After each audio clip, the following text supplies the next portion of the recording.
No one paid attention to the emergency exit door at the end of the auditorium. All eyes were drawn to the grand stage where the lights illuminated every honorary diploma, every robe of glory. But just beneath the faintly glowing exit sign stood a man, silent, unannounced, unwelcome.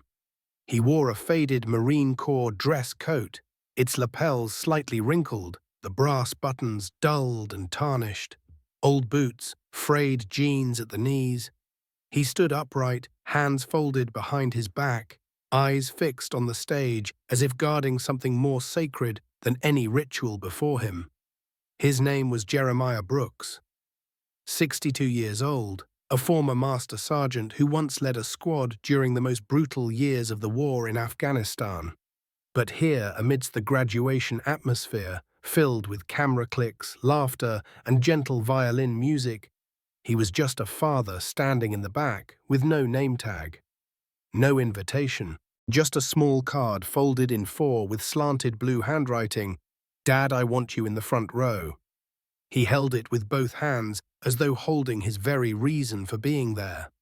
But when he stepped toward the front row, the section labeled Designated Family, a young woman in black wearing an earpiece and holding a clipboard stepped in his way. "Sir, this area is reserved for registered family members. If you don't have a pass, I must ask you to step back." Jeremiah didn't respond. He gave a slight nod, a calm gesture, as if he were already accustomed to being pushed to the back. He didn't get angry. He didn't argue. He quietly stepped back, then stood still near the aisle. None of the guests in suits gave him a second glance. No one wondered why a man in a military uniform wasn't allowed in the front row on his son's graduation day. No one, except a woman sitting in the fifth row. Her name was Angela White, and she had seen everything. And when Jeremiah Brooks was asked to step away from the area of honor, something quietly began to shift. Not through words, not through actions, but through his silence. A silence weighted with years of sacrifice the world seemed to have forgotten. Angela White didn't know him. She had never heard the name Jeremiah Brooks. But she knew something was wrong when he stepped back, standing tall beside the red emergency exit, glowing like a gash in a perfectly decorated room. Not with him, but with how everyone else was ignoring him, as if he were merely an offbeat note in the harmony of a graduation ceremony. Jeremiah didn't bow his head. He didn't scan the room for empathy. He stood there, eyes still fixed on the stage where students in deep blue robes were about to walk up one by one to receive their diplomas. Among them was his son. Angela sat in the fifth row in the center seat, a prime location. Not the very front which was typically reserved for the important people, but close enough for her to see the students' facial expressions clearly as their names echoed from the podium. But this time, she didn't look at the stage. Her gaze was locked on the man in the worn uniform at the back of the room. He was the only one not smiling and not chatting in a space filled with hundreds of people. Not busy fixing a tie or taking selfies with relatives, he stood utterly still like a bronze statue removed from its pedestal. He didn't ask for attention, but he couldn't be ignored. And there was something about the way he stood that Angela couldn't look away from. He didn't slouch like a man told to leave, but remained composed as if he had once stood between flares and flying bullets, and today's scene was just another test of patience. A few seats to her right were 6 men, tall, dressed in plain civilian clothes, but with something about them that felt disciplined. Close-cropped hair, sharp eyes. Angela hadn't noticed them at first, but now, following the direction of their gaze, she realized from the moment Jeremiah entered their eyes hadn't left him, just like hers. And without needing to ask, Angela knew they weren't watching him out of curiosity. They were waiting for something. The ceremony began with a burst of applause and the familiar tune of the graduation march. The honored guests were introduced. The principal stepped onto the stage with a pleasant smile, and the entire hall was immersed in cheerful sounds, so much so that no one heard what was happening in the back. except Angela and the 6 men in the 5th row. The girl with the earpiece who had blocked Jeremiah earlier has now returned. She whispered something to a male colleague in a security uniform. The young man immediately pulled a clipboard from his hip, adjusted his belt, and walked toward Jeremiah. "Sir, we need to verify your guest credentials," he said, his tone firm but not loud. Jeremiah did not react with resistance. He reached into the inner pocket of his thick, worn coat and pulled out a small piece of paper, the folded card, its creases now fraying. He held it out, not as proof, but as a heartfelt explanation. "My son wrote this," he said. "He wrote it by hand. He wants me in the front row." Angela leaned slightly forward. Through the gap between seats, she saw the blue, handwritten words. "Dad, I want you in the front row." That was all. No school logo, no QR code, no official seal, and so to the man holding the clipboard, it held no value. "I'm sorry, sir, you don't have an official guest pass." The guard replied, his voice flat. "If you don't leave this area, we'll have to ask you to exit." Jeremiah took a deep breath. No arguing, no pleading. He folded the card again, carefully, deliberately, and placed it back into his coat's left pocket, the one closest to his heart. Then he stepped back. Not far, but just enough for the world to see he chose peace. Angela felt her chest tighten, not from fear that he'd be forced out, but because in that moment she saw something clearly. Some people come into this world only to love, and yet must ask permission just to be seen. On stage, a student had just received their diploma. Cameras flashed wildly, flowers flew into the air, loud praises echoed around the room. But at the end of the hall, a father, a man who had once crossed the line between life and death to defend his country, now stood guard like an outcast. Angela turned to the woman beside her, a school staff member, and whispered, "Do you know who he is?" The woman didn't even look up from her program. Probably just someone who's in the wrong place. These events always have outsiders. Outsiders. The word hit Angela's chest like a slap. She turned back to Jeremiah this time, not as a stranger. She looked at him as a mirror reflecting all those who had ever been denied, not because they weren't worthy, but because they didn't have a card. The music ended. A young student adjusting his tie stepped out from the row behind the stage. He was tall, his hair neatly trimmed, his suit perfectly tailored. He didn't look like most graduates, but rather like a young politician about to give his first speech. Angela glanced down at the program. His name was printed in bold: Brandon Whitmore, valedictorian, son of Principal Charles Whitmore. Brandon cleared his throat at the microphone. He said everything people expected, thanked the faculty, his parents, and the prestigious school for shaping future leaders. The audience nodded, laughed politely, snapped photos. Then he added a line, one that changed the mood, though he didn't realize it himself. And a special thanks to the exemplary families sitting in the front row for reminding us of the true values of higher education. Laughter broke out, the kind familiar to the upper class, not loud, not crass, but cutting an insider's laugh, reserved for those who belong. Angela didn't laugh, and Jeremiah from the back of the hall didn't laugh either.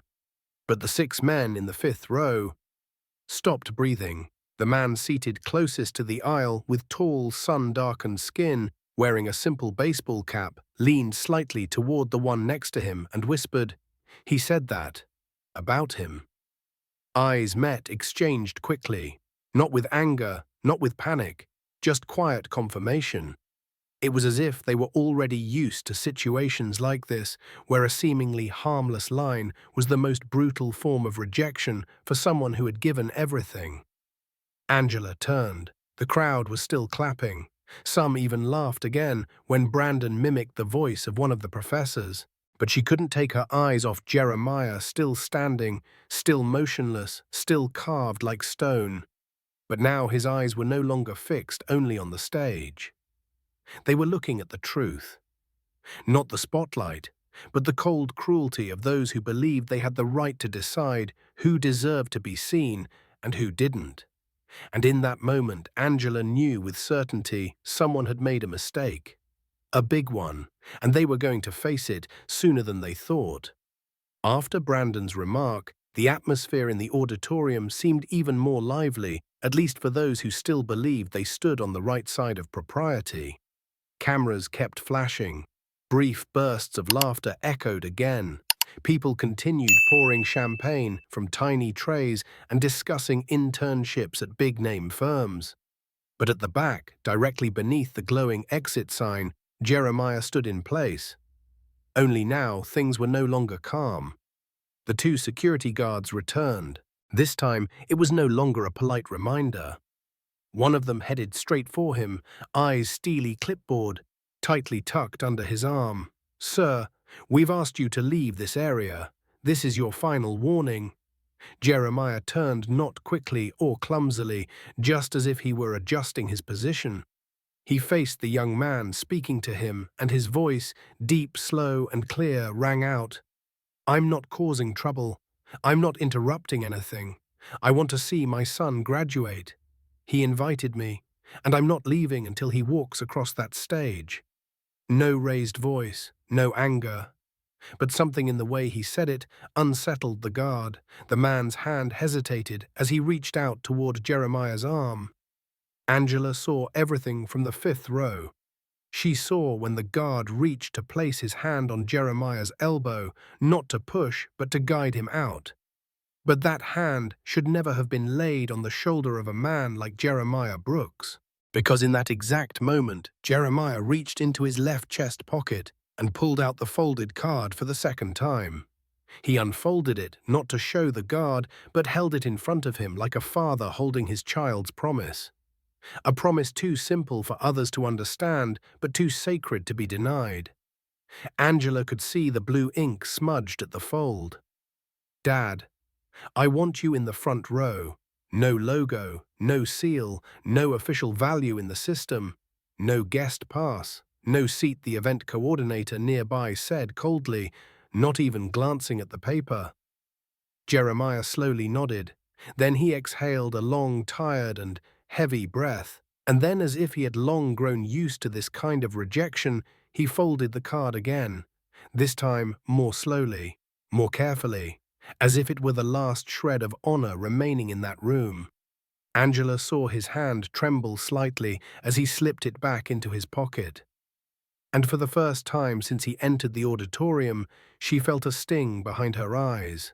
She was about to stand, ready to speak, but she didn't have to, because chairs began to shift. 1, then 2, then 4. The entire fifth row of 6 men in civilian clothes rose to their feet one by one. No one said a word. No one signaled. They stood, and the once lively room suddenly felt like someone had switched off the power. Angela turned around. Those around her were beginning to notice. These 6 men were not ordinary parents, and they were looking toward the back of the hall. It was as though they were ready to walk toward something the entire room had tried to keep hidden in the dark. They stepped out from the fifth row, 6 men each with different builds, skin tones, hairstyles, but sharing one unmistakable thing, the bearing of men who had walked through war zones without ever needing the world to know their names. The front man, taller than the rest, wearing a plain baseball cap, said nothing as he strode down the aisle. Every step echoed thud, thud, thud against the hardwood floor, not loud, but landing like knocks on the eardrums of a room falling into silence. He stopped before Jeremiah, the 62-year-old man, still standing quietly, as if unaware the entire hall had just shifted. From his jacket pocket, the leading man pulled out a small item. Angela squinted to see clearly. A badge. Not a police badge, not a military rank. It gleamed under the stage lights, gold-silver, and the trident emblem of the Navy SEALs at its center. Angela felt her skin prickle. The man raised the badge to his chest, then turned to the guard, his voice low, steady, not loud, but carrying like a drumbeat. This man is not leaving the auditorium. A murmur rippled like a wave across the rows. The man lowered his hand and looked the guard in the eye. The guard was frozen, the clipboard still in hand, but he was no longer confident enough to raise it. He's the man who led us through hell and brought us back. Another man from the group stepped forward, then a third. Now all 6 men stood beside Jeremiah, not like a protective wall, but like a formation. No showboating, no theatrics. Just one undeniable truth made visible. They weren't standing there by coincidence. They were standing for him. Angela saw Jeremiah press his lips together, not out of emotion, but because he knew someone else had to speak up for him again. He had to carry the honor he never demanded of himself. He didn't lift his head, didn't just his chin. He looked down at the floor where dim lights reflected off the old boots that once crossed the desert. Not for glory, but for a father's promise to his son, "I'll be there." The girl with the earpiece who had stopped him earlier now stood frozen. Her eyes locked on the trident badge, then she stepped back and the clipboard in her hands began to tremble. Not one of the Navy SEALs raised their voices. They didn't have to. Their presence alone was the loudest statement in the room. And the auditorium, once packed with laughter, congratulations, and polished haste, now teetered on the thin edge between shame and awakening. Angela felt it with clarity. If they forced him out now, the entire ceremony would mean nothing. The room fell into silence, not awkward, but a deep, resonant stillness, as if everyone simultaneously realized they had just witnessed something irreversible. The eyes that had once been searching for the perfect camera angle now all turned to a single point, the row of men standing beside Jeremiah Brooks, 6 soldiers who had walked through war, now walking toward justice. But no one had yet said who he was. No one had dared to say the name of the man who just minutes earlier had been denied a seat. Until a voice rose, not young, not loud, but firm and impossible to interrupt. From the left side of the room, an older man stood. He wore a simple grey suit, but rows of glinting medals were on his chest. Not the kind for show, but the kind earned through blood and silence. Angela recognized the uniform instantly. A colonel, a former commander. A living witness to things no one in this hall had ever dared imagine. He stood tall, his spine slightly bent, but his gaze unwavering. "I know him," he said. "His name is Master Sergeant Jeremiah Brooks, 3rd Reconnaissance Battalion, United States Marine Corps, retired." The murmurs in the room ceased entirely. It was as if the entire hall held its breath. The older man paused a beat, then continued slower now, each word pulled from the depths of memory. "In 2006, in Kandahar during Operation Firewatch, I saw that man run into a building engulfed in flames and gunfire. To pull out 5 of our soldiers, he didn't wait for backup. He didn't wait for orders. He just went." Angela's heart pounded. In that moment, she was no longer just a mother in the 5th row. She was a witness. And she was hearing about a hero the entire auditorium had deliberately chosen not to see, simply because he hadn't entered through the front gate, hadn't worn a suit, hadn't carried a gold-bordered invitation. The colonel stepped forward, his voice lowering as if choked. He was the only one who came back, because he carried all of us on his back. A soft cough echoed from a far corner. Someone dropped their program to the floor and didn't bother to pick it up. Jeremiah said nothing. He still stood shoulders square, eyes calm. No nod, no gesture of gratitude. He stood. Angela thought, maybe he's used to this. This is for people needing reminders before remembering who deserves to be seen. Maybe. He never expected anyone to rise for him. But then the sound of footsteps echoed from the stage, not from the audience rows, but from backstage. Angela turned, and her breath caught in her throat. A student in a blue gown emerged, graduation cap slightly tilted to the left. His eyes were fixed on the back row, where Jeremiah stood among the 6 soldiers. No one needed to say it. Everyone knew. It was Miles Brooks, his son. Miles Brooks, the graduating student, Jeremiah's son, didn't come out through the central aisle or wait for the principal to announce his name. He appeared from behind the curtain as quietly as his father had entered the auditorium. Every step he took seemed to pierce through the thick silence hanging over the hall. No microphone, no speech notes, no cues. But Miles knew exactly what he was doing. He walked directly to the podium, adjusted the mic slightly, and looked out at the crowd. The same faces that had laughed moments ago now frozen under the stage lights. His voice rose not loud but clear, not shaking but tight with emotion. That man is my father. No applause, no reaction. Just hundreds of eyes turned to the back of the room where Jeremiah Brooks stood, hands behind his back. Eyes neither proud nor angry, only silent. Miles took a breath, then continued. I know today is my graduation, but what I'm proud of is not this degree, not this title, not this stage. Angela White felt her breath catch. I'm proud because I'm his son. Miles stepped away from the podium. Not rushed, not overwhelmed. He descended the steps one at a time, walked past the rows of classmates, past the gazes now lowered. And when he reached his father, he stopped. At that moment, there was no regalia or accolade, only a son standing before his father, the man the entire auditorium had rejected. Miles raised his hand to his forehead and saluted. Angela couldn't hold back her tears. Jeremiah did not return the military salute. He stepped forward and wrapped his son in his arms. Not a word was spoken, none needed to be, and perhaps that was why the entire room fell still, because that embrace wasn't performative or bitter. It was real, simple, but it rang out like the first bell at the funeral of false silence. The 6 soldiers behind them stood straighter. Then, as if responding to a silent signal, they raised their hands in a synchronized salute to Jeremiah Brooks. Precise, dignified, not for the crowd, not for the cameras, but for their former commander, the man who once carried them out of the fire between life and death. Angela looked around, the ones who had laughed at the guest, the ones who had turned away because he didn't fit the academic atmosphere. Now stood silent, heads bowed. The room was quieter than a chapel in a storm.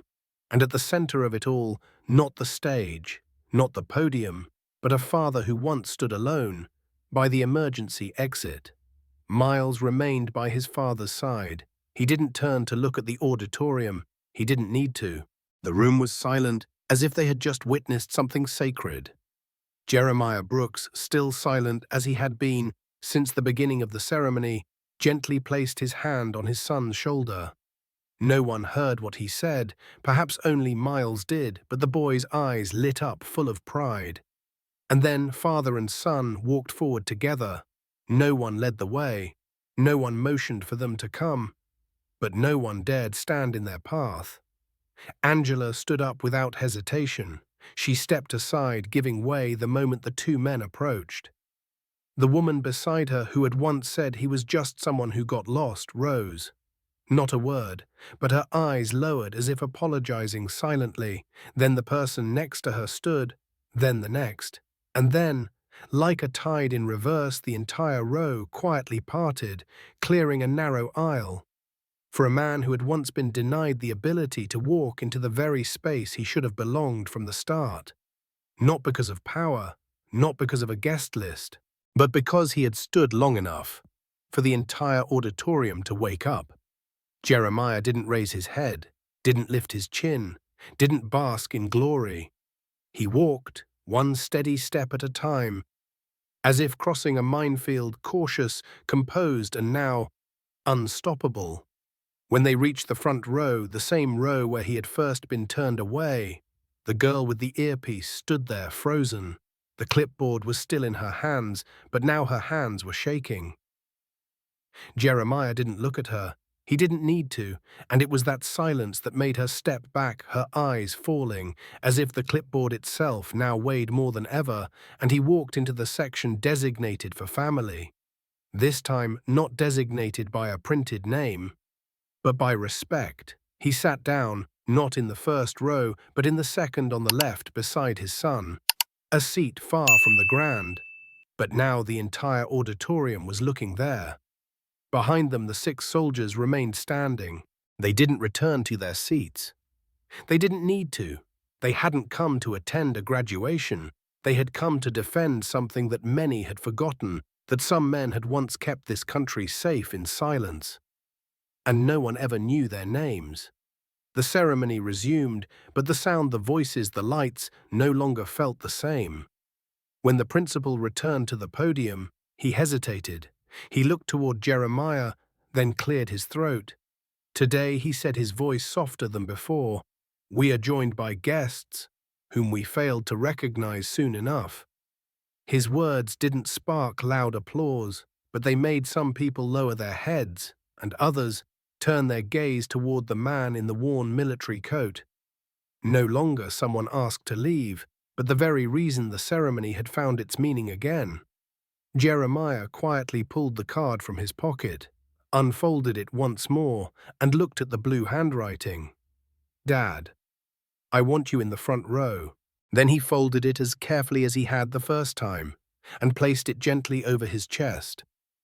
He said nothing, because today he didn't need to say anything. The ceremony ended without the usual cheers.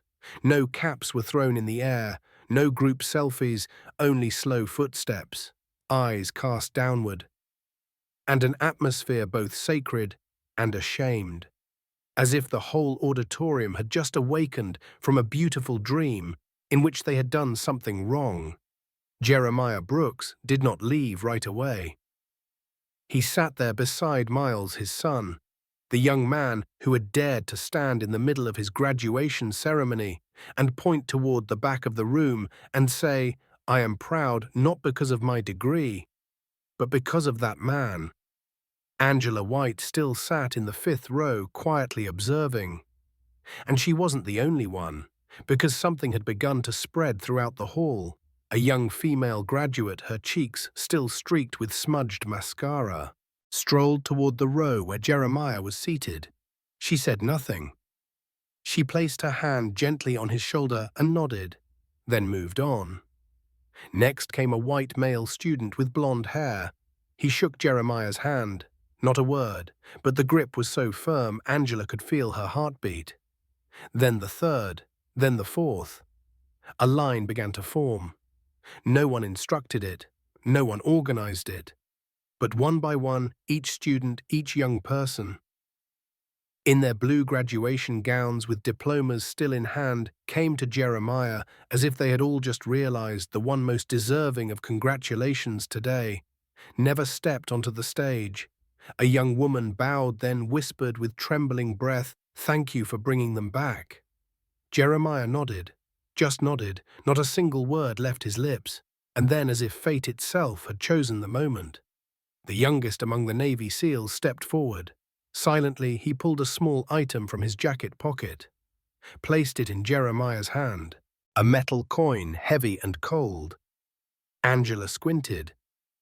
A challenge coin, not a souvenir, not a token given to VIP guests.